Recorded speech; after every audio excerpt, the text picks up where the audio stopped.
saya ingin tetap mengajak kita melakukan langkah-langkah advokasi terkait keberadaan ijazah SMA atau sederajat dari Mas Gibran. Kan saya juga menyampaikan bahwa saya telah mengambil langkah-langkah yang lebih dalam untuk mencari tahu di mana dan bagaimana keberadaan dokumen yang terkait dengan sekolah SMA atau sederajat Mas Gibran.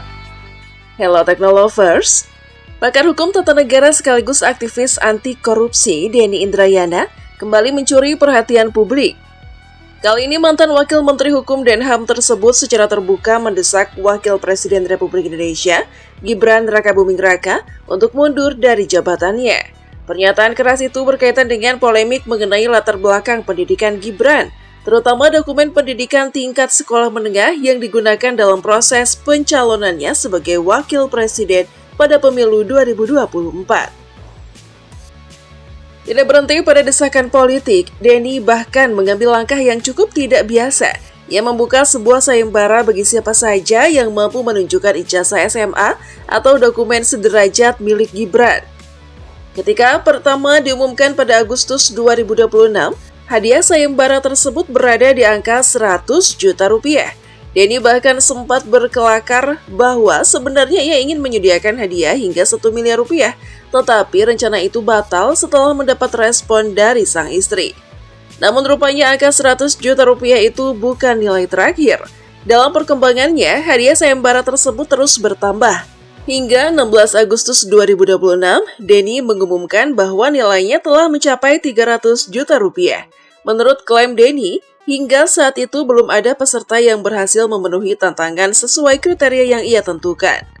Dengan angka sebesar itu tidak mengherankan jika polemik ini kemudian menarik perhatian lebih luas lagi.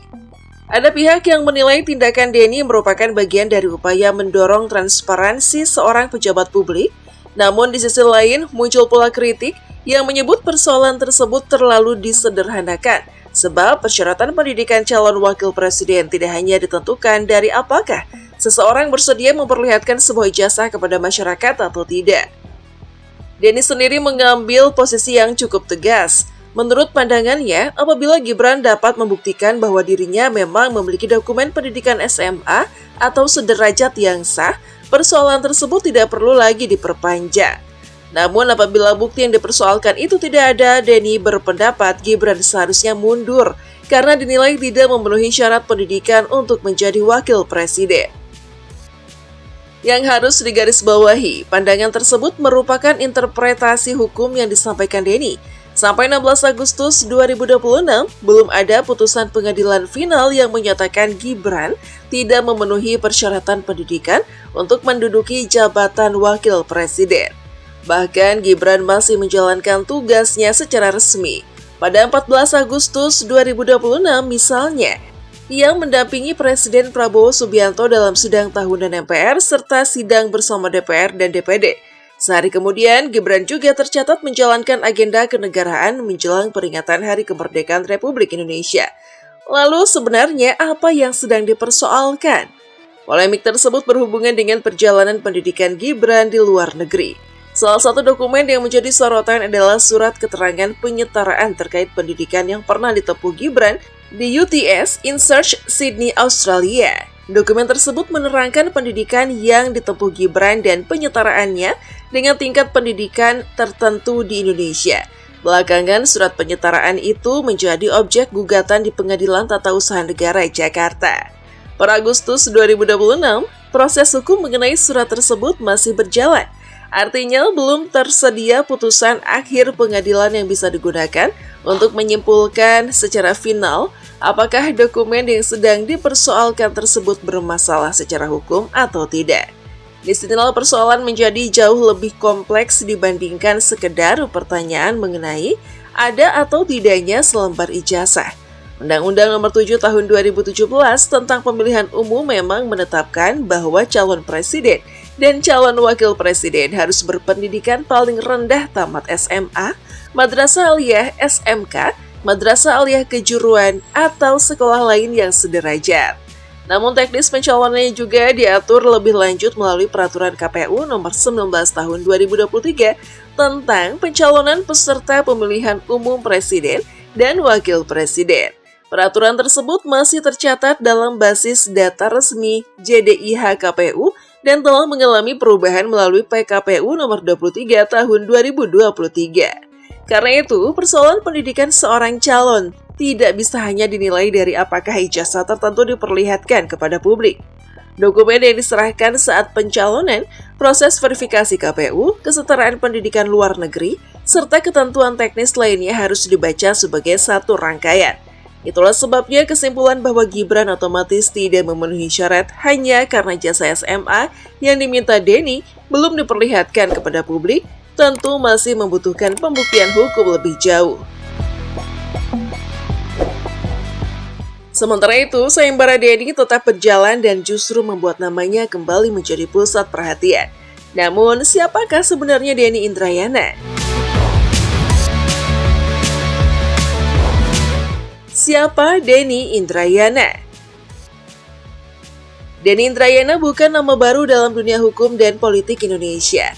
Ia lahir di Kota Baru, Kalimantan Selatan pada 11 Desember 1972. Selama bertahun-tahun, Denny dikenal sebagai akademisi, pakar hukum tata negara, pengacara, sekaligus aktivis yang cukup vokal dalam isu pemberantasan korupsi dan penegakan konstitusi. Latar belakang akademiknya juga cukup panjang. Denny menempuh pendidikan hukum di Universitas Gadjah Mada sebelum melanjutkan studi ke luar negeri. Karirnya kemudian berkembang sebagai akademisi yang banyak berbicara mengenai konstitusi, reformasi hukum, tata pemerintahan, hingga pemberantasan korupsi. Ia juga pernah terlibat dalam pendirian dan aktivitas sejumlah lembaga yang berfokus pada pengawasan peradilan serta pemberantasan korupsi. Karir Denny kemudian memasuki babak baru ketika dirinya masuk ke lingkungan pemerintahan pada era Presiden Susilo Bambang Yudhoyono. Pada 2008, Denny dipercaya menjadi staf khusus Presiden bidang hukum, HAM, dan pemberantasan korupsi, kolusi, dan nepotisme. Posisi tersebut membuatnya berada cukup dekat dengan berbagai kebijakan hukum pemerintahan kala itu. Ia juga terlihat dalam Satgas Pemberantasan Mafia Hukum yang dibentuk pada era pemerintahan SBY. Kemudian pada 19 Oktober 2011, Denny mendapat jabatan yang lebih tinggi setelah diangkat menjadi Wakil Menteri Hukum dan HAM. Jabatan tersebut ia jalankan hingga berakhirnya pemerintahan Presiden Susilo Bambang Yudhoyono pada 2014. Selama berada dalam pemerintahan, Denny dikenal sebagai sosok yang cukup keras ketika berbicara mengenai pemberantasan korupsi dan reformasi hukum. Namun perjalanan karirnya ternyata tidak selalu berjalan mulus.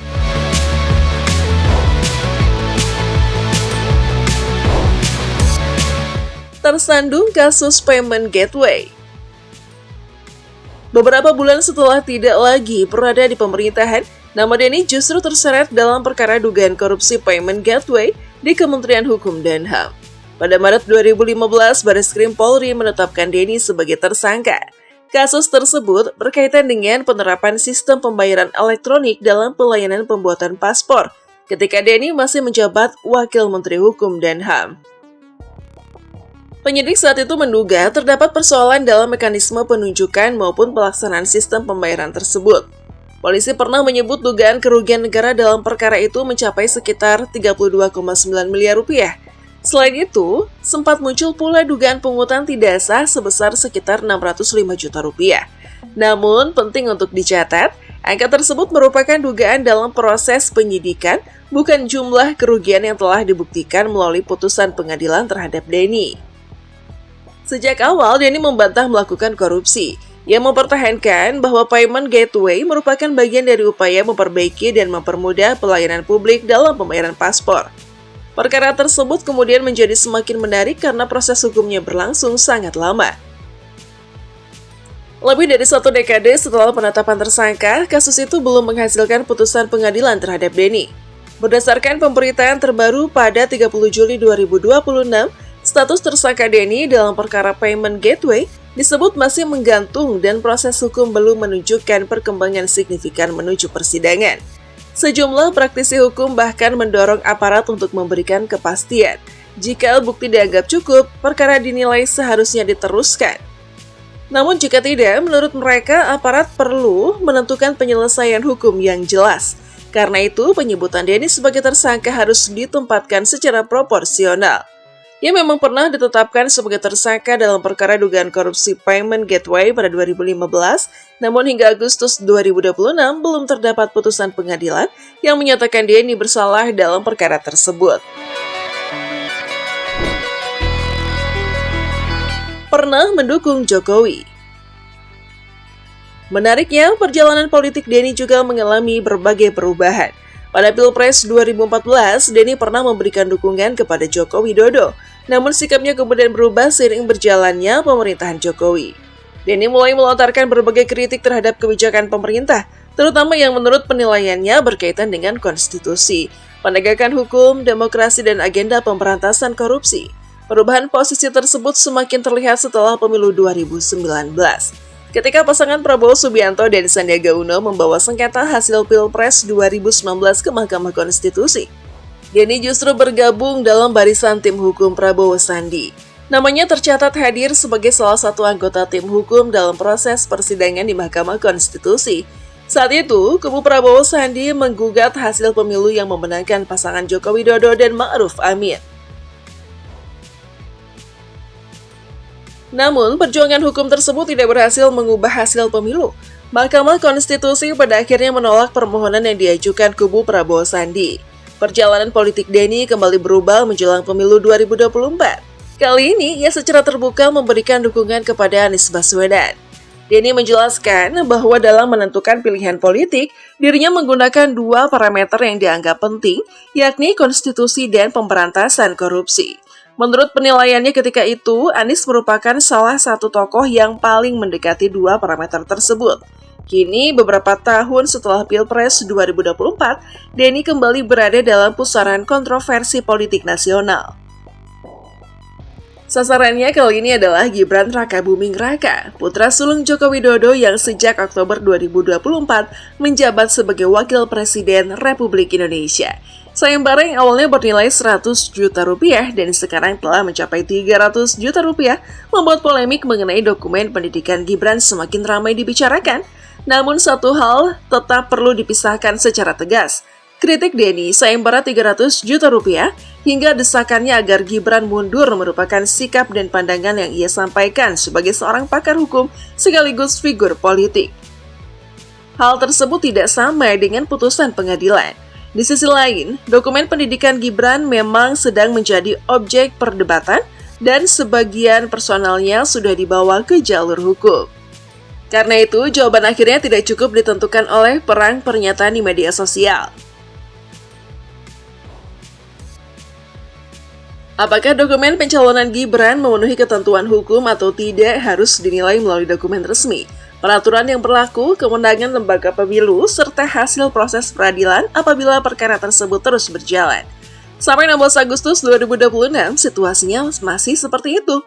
Gibran masih sah menjalankan tugas sebagai Wakil Presiden Republik Indonesia dan bahkan masih menghadiri agenda resmi kenegaraan menjelang peringatan Hari Kemerdekaan RI ke-81. Sementara di sisi lain, Denny Indrayana belum mencabut desakannya. Ia justru meningkatkan nilai sayembara hingga 300 juta rupiah dan terus menantang pihak yang mampu menunjukkan dokumen yang selama ini ia pertanyakan. Dengan proses hukum yang masih berjalan dan perdebatan publik yang belum mereda, kontroversi ini tampaknya belum mencapai babak akhir. Untuk sementara, satu hal yang paling penting adalah membedakan antara pertanyaan publik, tudingan politik, argumentasi hukum, dan fakta yang benar-benar telah diputuskan oleh lembaga berwenang. Sebab dalam perkara yang menyangkut jabatan Wakil Presiden Republik Indonesia, kesimpulan hukum tidak bisa ditentukan hanya oleh viralnya sebuah tudingan, besarnya hadiah sebuah sayembara, ataupun ramainya perdebatan di media sosial.